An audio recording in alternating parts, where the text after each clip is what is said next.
Hello बच्चों, आज हम सम परमाणु कण में लास्ट पॉइंट बचा है सम बहु परमाणु कण बताएंगे और विषम परमाणु कण बताएंगे। तो सबसे पहले देखेंगे सम माने होता है समान और बहु माने होता है अधिक और परमाणु माने अधिक परमाणु जब मिले तो क्या बन जाता है, अणु बन जाता है। इसी को अंग्रेजी में कहते हैं होमो पॉली एटॉमिक मॉलिक्यूल्स। होमो पॉली एटॉमिक, होमो का मतलब सम माने समान, पॉली माने बहुत सारे, एटॉमिक माने एटम्स मिल करके जब क्या बनाए, अणु बनाए।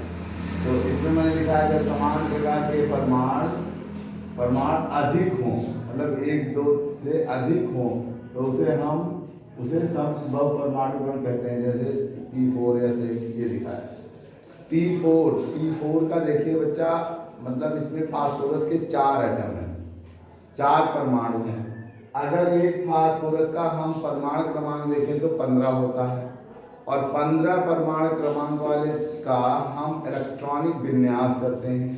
इलेक्ट्रॉनिक विन्यास हम इसी चैप्टर के अंत में एक या दो वीडियो में हम आपको करना सिखाएंगे। इलेक्ट्रॉनिक विन्यास 2 विधियों से होता है। एक विधि का नाम है बोरबरी का सिद्धांत और एक विधि का नाम है आप-बाऊ सिद्धांत। यह 11 में बहुत डिटेल से दिया है, लेकिन थोड़ा आप जानते चलें। यदि आप यहाँ थोड़ा जानते रहेंगे 10th में हेल्प होगा, और अगर 10th में जानते रहेंगे 11th में हेल्प होगा। और फ्यूचर इसी पर है, केमिस्ट्री का इलेक्ट्रॉनिक विन्यास में नॉर्मल बात है। तो अभी देखिए इलेक्ट्रॉनिक विन्यास में जो हमारा पहला बोरबरी वाला नियम है वो है 2 8 5। तो 8 2 10 हो गए और 10 5 15 हो गए ना। तो टोटल परमाणु क्रमांक जितना होता है उसी का विन्यास करना होता है। और ये नियम है कि सबसे पहले वाले कोष में 2, फिर उसके बाहर वाले में 8, फिर ऐसे करके। तो हम आपको पढ़ाएंगे तो वहाँ बताएंगे। और ये दूसरा वाला जो नियम है ये आप-बाऊ नियम है। आप-बाऊ नियम क्या कहता है कि इलेक्ट्रॉन को भरिए, कोष के अंदर उपकोष होते हैं, उपकोषों में इलेक्ट्रॉन भरे जाते हैं। तो कौन कौन से उपकोष होते हैं? उपकोष होते हैं 4, S P D और F। Sorry, S P D और F, S P D और F।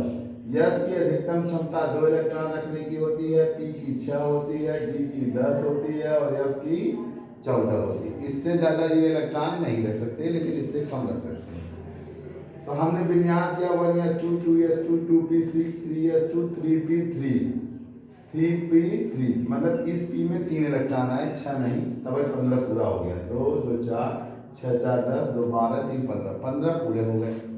जब हमारे 15 पूरे हो गए ना, तो हम देखते हैं कि 3s में 2 इलेक्ट्रॉन है, जोड़े में है, पूर्ण है। 3p3 है तो एक एक करके बांटेंगे। तो इस तरह से हमारे बिना जोड़े वाले, बिना युग्म बनाए कितने इलेक्ट्रॉन हो गए? 3।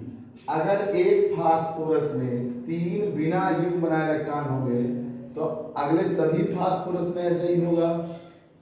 तो हमने एक फास्फोरस पे 3 इलेक्ट्रॉन रखे ऐसे सब में, और उनमें आपस में सहसंयोजी बंध बना। सहसंयोजी बंध वह बंध होता है जैसे मैं 1 रुपए दूं, आप भी 1 रुपए दें, मैं यह काम करूं, आप भी यह काम करें। तो ऐसे जो बॉन्डिंग होते हैं उन्हें हम लोग क्या कहते हैं? सहसंयोजी बंध। समझ में आया? हम पढ़ाएंगे, ये सब बता देंगे आपको थोड़ा बहुत। तो इस तरह से एक फास्फोरस ने 3 बॉन्डिंग कर ली, 3 1 2 और ये इसके बीच में 3, इसका देखेंगे 1 2 3 1 2 और ये इसके और इसके बीच में तीसरा बॉन्ड। इस तरह से टोटल कितने बन गए? P4। इसी तरह से सल्फर का है बच्चों। सल्फर का परमाणु क्रमांक 16 होता है, 2 8 6 हो गए।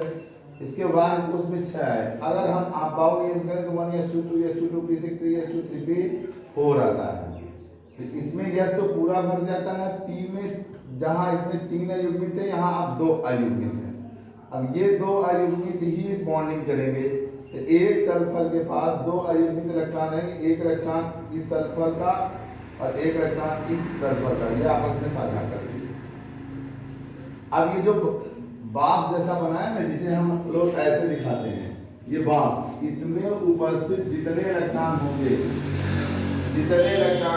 वे दोनों इलेक्ट्रॉन इसके लिए भी काम करेंगे और ये दोनों इलेक्ट्रॉन इसके लिए भी काम करेंगे।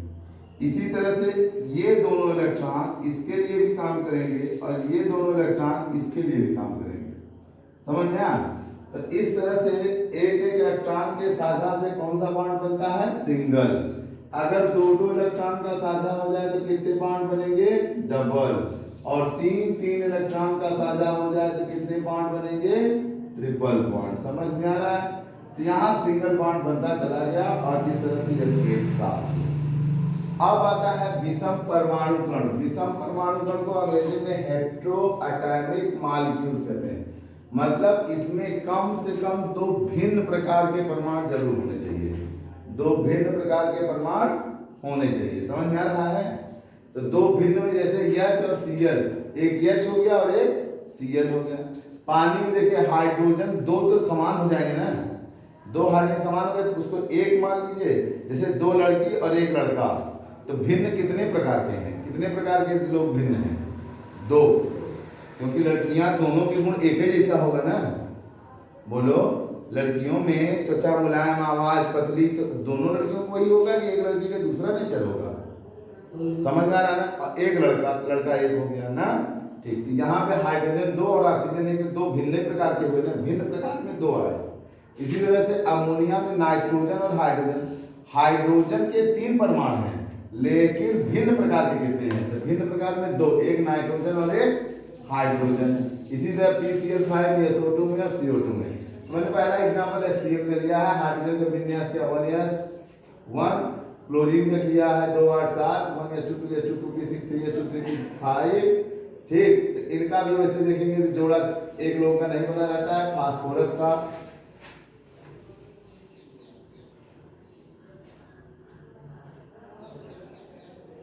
इसी का जोड़ा नहीं बनता है। ये अपना जोड़ा बनाने के लिए क्या करता है? हाइड्रोजन के एक इलेक्ट्रॉन से साझा कर लेता है, इस वजह से Cl बन जाता है, हाइड्रोक्लोरिक अम्ल है। इसी तरह से पानी में देखिए हाइड्रोजन के पास एक इलेक्ट्रॉन, ऑक्सीजन के पास 8 होते हैं, 1s2 2s2 2p4। अब मैंने ये वाला नहीं किया, 2 8 वाला। तो इस तरह से यहाँ पे देखिए दो जोड़े बन गए, दो बिना जोड़े के बन गए।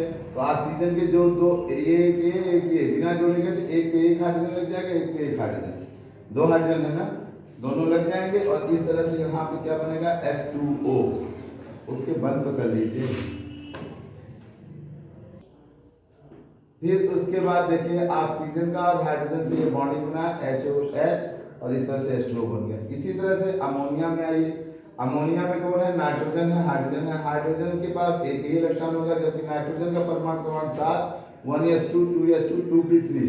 तो 2s तो जोड़े में है लेकिन 2p3 बिना जोड़े के, ये जोड़ा बनाना नहीं चाहेगा, ये शादी अपना नहीं करना चाहेगा, ये भी अपना शादी करने का। तो तीन हाइड्रोजन है, एक एक इलेक्ट्रॉन से साझा करने, एक हाइड्रोजन एक नाइट्रोजन एक एक इलेक्ट्रॉन, एक नाइट्रोजन एक हाइड्रोजन एक एक इलेक्ट्रॉन से, एक नाइट्रोजन एक हाइड्रोजन से एक एक इलेक्ट्रॉन का साझा। अब ये दोनों इलेक्ट्रॉन नाइट्रोजन के लिए भी काम करेगा, ये दोनों इलेक्ट्रॉन हाइड्रोजन के लिए भी काम करेगा, ये दोनों इलेक्ट्रॉन इस नाइट्रोजन के लिए भी काम करेगा, इस हाइड्रोजन के लिए, इसी तरह से इसका भी। और इस तरह से ये सिंगल बॉन्ड बन गया और ये बन गया NH3। आज हमारा टॉपिक यहीं पे समाप्त होता है। हम अगले वीडियो में आप लोगों को बताएंगे तत्वों के अणु, तत्वों के क्या अणु बनते हैं, फिर हम बताएंगे कि परमाणु भार कैसे निकालते हैं, फिर हम आपको बताएंगे कि आयन क्या होते हैं, और फिर जैसे ही आयन वगैरह हमारा समाप्त हो जाएगा, ये चैप्टर हमारा समाप्त हो जाएगा, तब हम आपको विन्यास पढ़ा देंगे कि विन्यास किसे कहते हैं। ठीक है बच्चों, धन्यवाद। आज के वीडियो में बस यहीं तक। लाइक करिए, सब्सक्राइब करिए, शेयर करिए। धन्यवाद।